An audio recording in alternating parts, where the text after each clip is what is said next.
Welcome back. Telugu రాష్ట్రాల్లో assembly సీట్ల పెంపు సాధ్యం కాదని మరోసారి స్పష్టం చేసింది కేంద్రం. పెంపు కుదరదంటూ ఇటీవల రాజ్యసభలో స్పష్టం చేసిన ప్రభుత్వం లోక్సభలో కూడా అదే మాట చెప్పింది. టీఆర్ఎస్ ఎంపీలు నర్సయ్య గౌడ్, ప్రభాకర్ రెడ్డిలు వేసిన ప్రశ్నకు కేంద్ర హోంశాఖ సహాయ మంత్రి హంసరాజ్ గంగారాం సమాధానమిచ్చారు.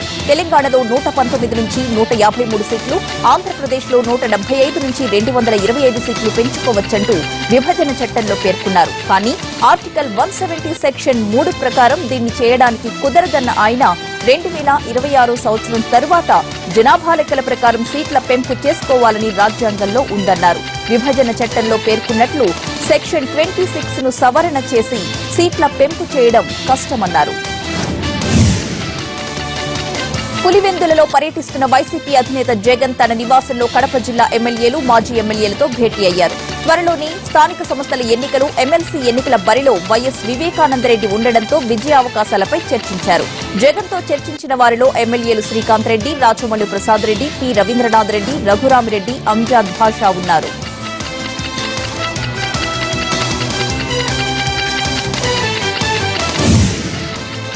నోట్ల రద్దు అనంతర పరిణామాలపై అధ్యయనం చేయడానికి చంద్రబాబు నాయకత్వంలో ఏర్పాటు చేసిన సీఎంల కమిటీ అసలు పనిచేస్తుందా లేదా అన్నది సందేహంగా మారింది. డిసెంబర్ 2న సమావేశమై క్యాష్లెస్ ఎకానమీ, డిజిటల్ రూపంలోకి పేమెంట్స్ ను తీసుకొచ్చేందుకు ఈ కమిటీ సిఫార్సులు చేయాల్సి ఉంది. అయితే దీని గురించి తనకేమీ తెలియదని సీఎం చంద్రబాబు వ్యాఖ్యానించడం సంచలనం సృష్టిస్తోంది. అసలు ఈ కమిటీ ఉందా లేదా, ఒకవేళ ఉంటే చంద్రబాబుకు ఎందుకు సమాచారం ఇవ్వలేదన్న అనుమానాలు కూడా వ్యక్తమవుతున్నాయి. అన్ని వర్గాల సంక్షేమమే ధ్యేయంగా టీడీపీ ప్రభుత్వం పనిచేస్తోందన్నారు ఏపీ టీడీపీ రాష్ట్ర అధ్యక్షుడు కళా వెంకట్రావు.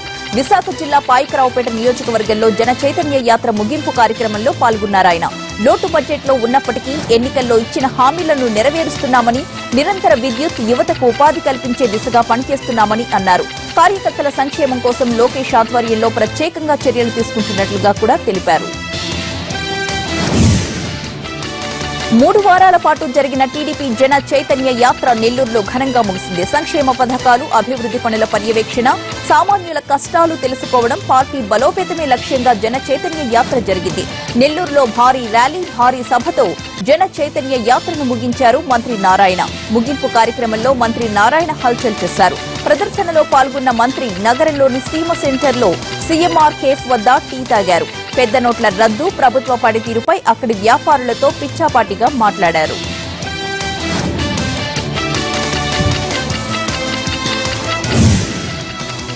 ఎమ్మెల్సీ ఓటర్ల నమోదులో అక్రమాలు జరిగాయంటూ నెల్లూరు కలెక్టరేట్ ఎదుట ఆందోళన చేశారు సిపిఎం ప్రజా సంఘాల నేతలు. అధికార పార్టీ నేతల ఒత్తిళ్లకు తలొగ్గి ఉపాధ్యాయ, పట్టభద్రుల ఓటర్ల నమోదులో 22,000 ఓట్లు గల్లంతు చేశారని ఆరోపించారు నెల్లూరు జిల్లా సిపిఎం నేతలు.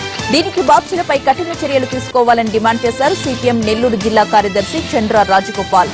కుట్రలో భాగంగానే teachers MLC Vitapu Balasubrahmanyam vote కూడా డిలీట్ చేశారని మండిపడ్డారు.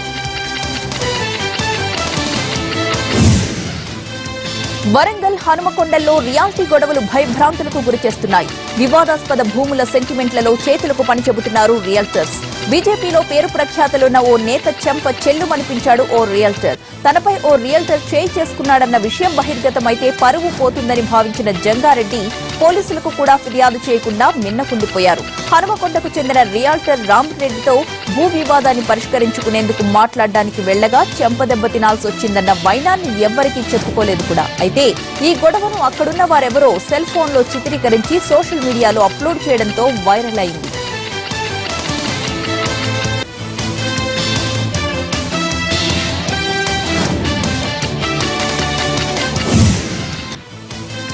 చెంపదెబ్బతిన్న నేత మరెవరో కాదు, జంగారెడ్డి. ఇందిర హయాంలో కాంగ్రెస్ జైత్రయాత్ర మోగించినప్పుడు బీజేపీ 2 చోట్ల గెలిచింది. బీజేపీ కురువృద్ధుడు పార్టీని లైమ్ లోట్లోకి తీసుకొచ్చిన అద్వానీ ఒక ఎంపీ అయితే మరొక ఎంపీ జంగారెడ్డి. జంగారెడ్డికి బీజేపీ అగ్రనేతలతో సంబంధాలున్నాయి. నాటి ప్రధాని వాజ్పేయి, నేటి ప్రధాని మోడీతో సన్నిహిత సంబంధాలున్నాయి. అలాంటి నేతపైనే రియల్టీ వ్యాపారి చేయి చేసుకోవడంతో భూ వివాదాలు, ఆర్థిక లావాదేవీలు ఎంత భయానకంగా ఉన్నాయో అర్థమవుతున్నాయి.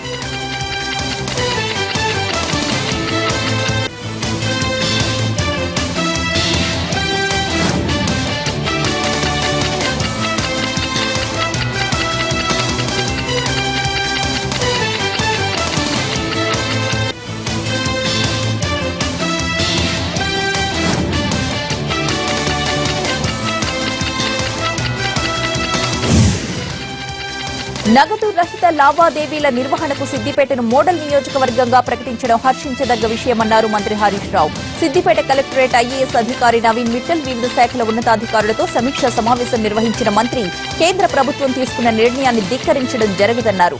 ఎలాంటి నిర్ణయాన్నైనా రాష్ట్ర ప్రభుత్వం అమలు చేస్తుందన్నారు. నగదు లేకున్నా ప్రజలకు ఇక్కట్లు లేకుండా చూడడంపై తీసుకురావాల్సిన సేవలపై విస్తృతంగా చర్చించారు. కాపుల్ని బీసీల్లో చేర్చే అంశంపై ఇప్పటి వరకు 7 జిల్లాల్లో పర్యటించిన జస్టిస్ మంజునాథ కమిటీ ఏలూరులో అభిప్రాయ సేకరణ చేసింది.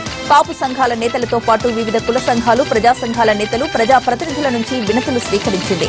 మిగిలిన 4 జిల్లాల్లోనూ 2 నెలల్లో పర్యటన పూర్తి చేసి పూర్తిస్థాయి నివేదికను ప్రభుత్వానికి అప్పగిస్తామన్నారు జస్టిస్ మంజునాథ.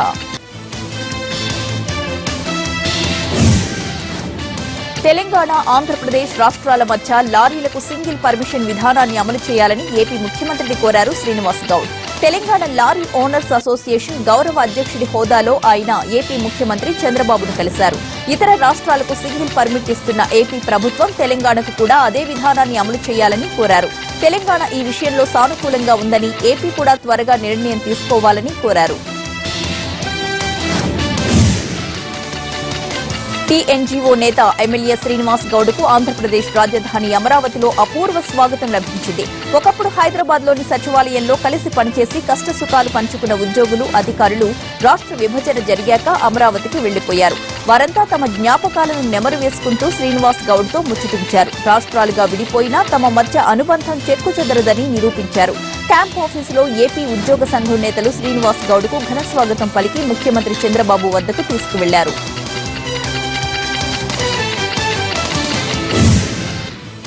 సికింద్రాబాద్ మారేడుపల్లి ఆంధ్ర బ్యాంక్ ముందు ఆందోళన చేశారు ఖాతాదారులు, పెన్షన్దారులు. నిత్యం కాళ్లరిగేలా తిరుగుతున్నా నగదు లేదని తిప్పి పంపుతుండటంతో ఆగ్రహం వ్యక్తం చేశారు. ఎన్నిసార్లు ఎన్ని రోజులు డబ్బులు లేవంటారంటూ బ్యాంక్ అధికారులను నిలదీస్తూ అక్కడే బైఠాయించారు. దీంతో పోలీసులు రంగప్రవేశం చేసి ఆందోళనకారులకు సర్ది చెప్పారు. ప్రస్తుతానికి బ్యాంకుల్లో డబ్బులు లేవని, పాత నోట్ల డిపాజిట్లు మాత్రమే చేసుకోవాలని చెప్పారు సిబ్బంది. రియల్ ఎస్టేట్ రంగంపై పెద్ద నోట్ల రద్దు ప్రభావం ఏమీ ఉండదన్నారు క్రెడాయ్ ప్రతినిధులు. అపార్ట్మెంట్ల అమ్మకాలు, కొనుగోళ్లు దాదాపుగా బ్యాంకు రుణాలపైనే జరుగుతాయి కాబట్టి నోట్ల రద్దు, నల్లధన ప్రభావం రియల్ ఎస్టేట్ రంగంపై ఉండదన్నారు క్రెడాయ్ హైదరాబాద్ అధ్యక్షుడు రామిరెడ్డి, ప్రధాన కార్యదర్శి రామకృష్ణారావు. భూమి కొనుగోళ్లలో కొంతవరకు నగదు ప్రమేయం ఉంటుందని, అయితే ఇప్పుడంతా డెవలపింగ్ కాన్సెప్ట్ లో స్థలాలు తీసుకుంటుండటంతో ఆ సమస్య కూడా ఉత్పన్నం కాదని అన్నారు. స్టాంప్ డ్యూటీ, రిజిస్ట్రేషన్ ఛార్జీలు, క్యాపిటల్ గెయిన్ లాంటి పన్నులను తగ్గించాలని సీఎం కేసీఆర్ కు విజ్ఞప్తి చేస్తామన్నారు క్రెడాయ్ ప్రతినిధులు. దీక్షా దివస్ సందర్భంగా జీహెచ్ఎంసీ డిప్యూటీ మేయర్ బాబా ఫసీయుద్దీన్ హైదరాబాద్ నాంపల్లి దర్గాలో ప్రత్యేక ప్రార్థన చేశారు. తెలంగాణ బంగారు తెలంగాణ రాష్ట్రంగా అభివృద్ధి చెందే వరకు సీఎం కేసీఆర్ కు ప్రజలంతా అండగా నిలవాలని ప్రార్థనలు చేశారు. కేసీఆర్ దీక్ష వల్లే తెలంగాణ రాష్ట్ర సాధన కల సాధ్యమైందన్నారు బాబా ఫసీయుద్దీన్.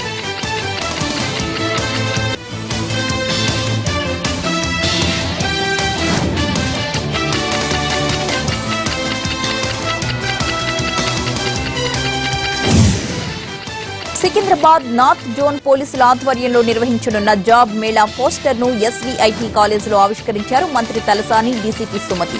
10వ తరగతి ఉత్తీర్ణులైన వారి దగ్గర నుంచి పీజీలు చేసిన వారి వరకు ఉద్యోగాన్వేషణ చేసే వారికి ఈ జాబ్ మేళాలో అవకాశాలుంటాయని తెలిపారు పోలీసు ఉన్నతాధికారులు.